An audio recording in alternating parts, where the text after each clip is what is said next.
Ah, Hello mga guys. Ito Mitsubishi Mirage G4 manual 2017.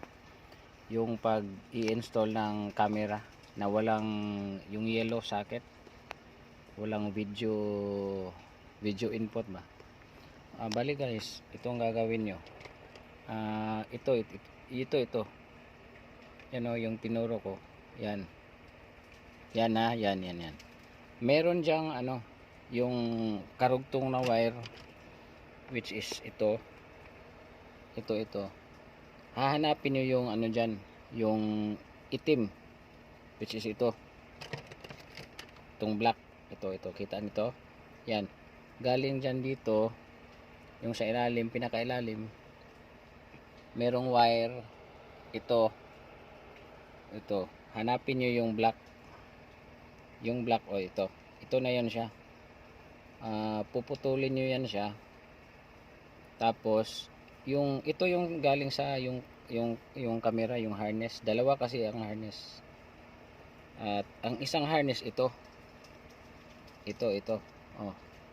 May diyan, yung sa tinuro ko, karugtong niyan, merong ganyan, parang ganito. Meron yang dalawang ganyan. Yung kulay green at saka white. Yung ganito, yung sa video nyo, putulin nyo yung yung parang cable. Putulin nyo, balatan nyo, irugtong nyo dito sa green. Yung sa video to, ito naman yung sa power ng power ng camera sa likod. Balatan nyo ito. Pagbalat nyo nito, meron yang negative at saka yung positive. Yung pagputol nyo, meron yung galing to sa harness sa likod. So balatan nyo siya, meron ding ground, meron ding positive. Yan lang po ang idugtong nyo. Tapos okay na yan, magbibideo na yan siya.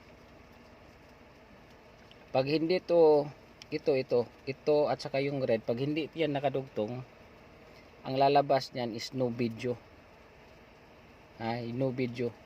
Pero pag ito hindi mo pa nadugtong, ang lalabas niyan walang mangyayari.